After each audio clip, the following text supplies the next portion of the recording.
Hi guys, welcome back sa ating channel. Guys, nakita nyo ba to? Sino ang may alam nito?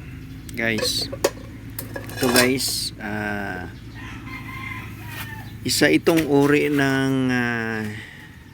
ng shell na kung tawagin dito sa aming lugar dito sa Capiz, dito sa Rojas, is bagongon. Guys, ito pong shell na ito ay pwede mong nalaga na ito guys, nalaga ko na. Pwede mo itong laktan or lagyan ng gata at tawag nito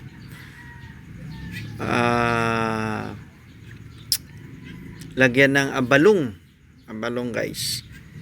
Alam nyo guys, masarap ito lagyan ng gata. Ang tawag nito ay bagongon shell. So guys, ating itong paano itong guys, paano itong kakainin. Ito ipapakita ko sa inyo.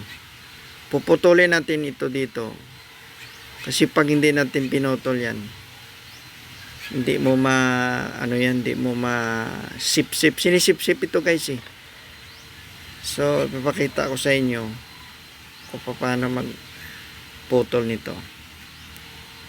So let's take a look.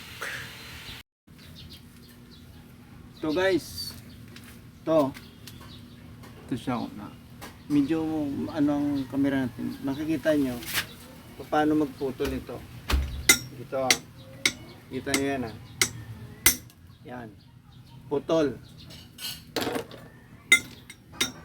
Ubusin natin to guys, putol uli.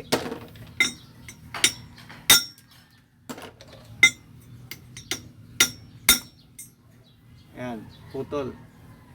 Ipakita ko mamaya kung paano ito, paano tayo guys, yung kakainin natin to eh. Kita nyo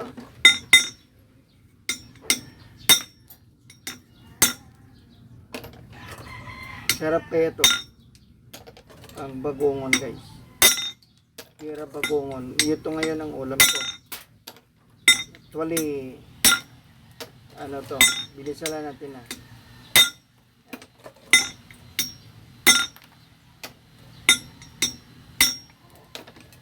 Madami-dami din to guys eh.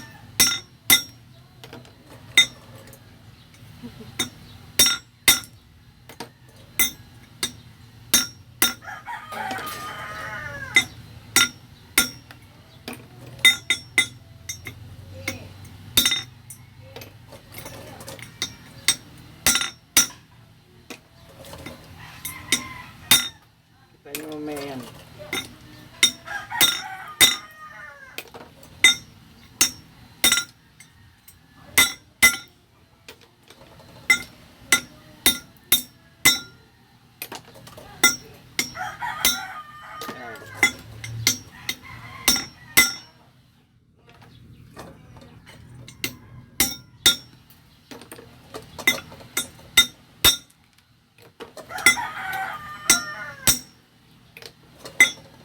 Magkwanto siya guys.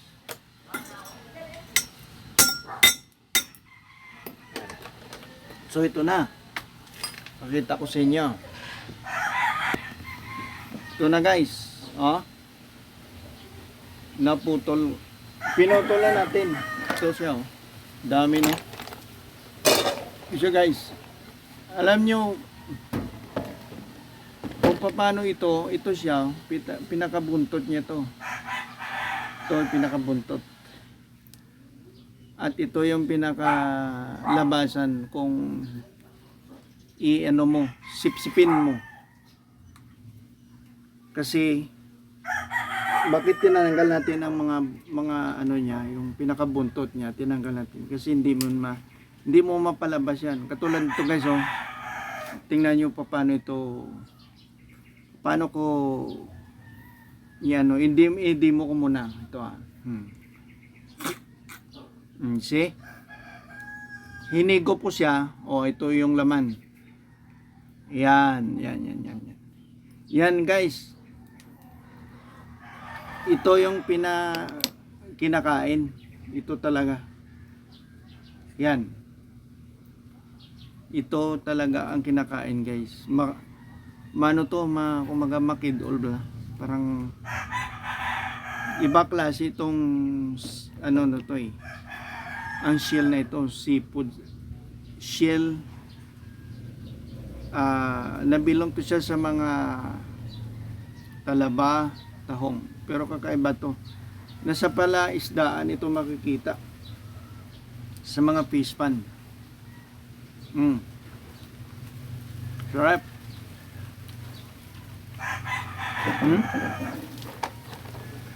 Yan guys.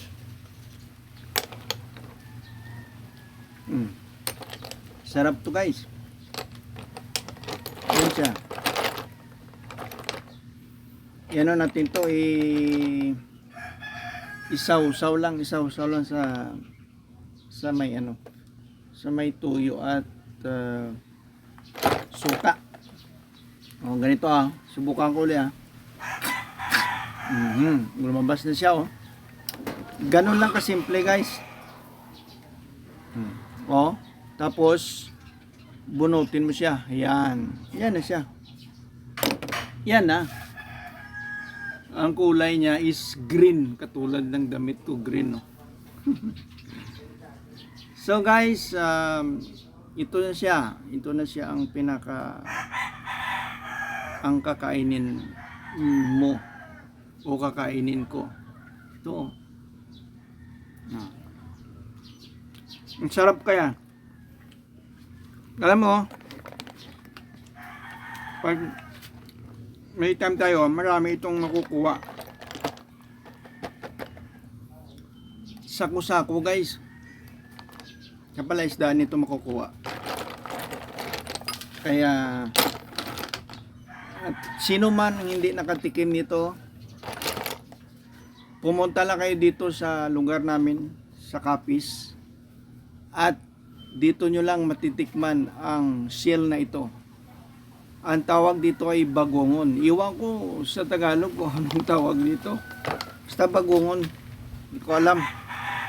Pagdating sa Tagalog na ang pagkatawag nito. So, yan guys.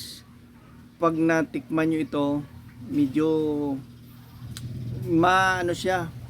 Parang pag kinagat mo siya, makidol siya. Nakatikim na kayo ng ano ng tainga ng baboy. Tainga ng baboy, parang ganon, parang ano ka, yung litson ng baboy, itong tainga niya. Pag ginuya mo, parang ganon siya guys. Ganon siya. Oh, tingnan niyo. Yan oh. Yan. Yan siya guys. Green ang ano niya. Green ang ano niya dito. Oh. So, ganun lang guys. At ito, subukan pa natin isa. Minsan, pag hindi mo pinutulan ng husto, mahirap siyang higupin. O ayun. I-ano mo siya. Basta mahirap. Katulad ito. Ito guys, lumabas na naman. So, malasa siya. Malinamnam mo ito. Yan. Yan guys. Tapos meron siyang parang cover. Ito siya, tanggalin natin. Yan. Iwan ko kung bakit may ganyan siya. Siguro, siyempre, parang pangtakip niya. Kasi gumagapang to guys eh. Gumagapang ito sa ano. Oh. Kainin natin. Sarap.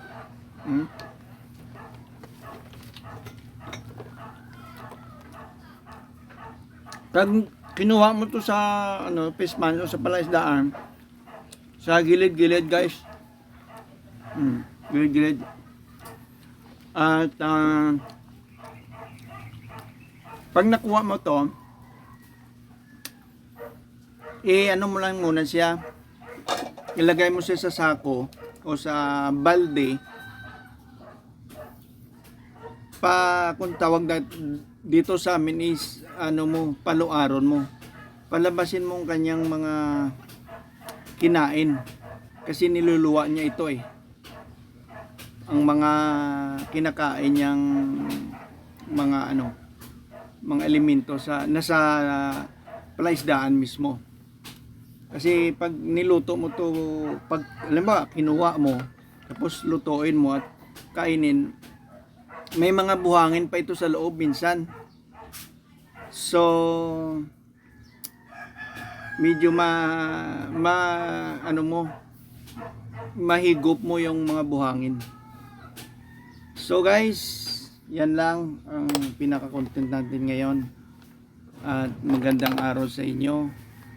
Hanggang sa susunod nating vlog, paki-like and subscribe.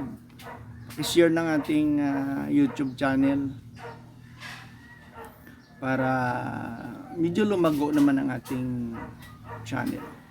Salamat na marami. Hanggang sa susunod nating content ng ating vlog. Bye bye sa inyo guys. Ingat po kayo and God bless us all. Bye bye.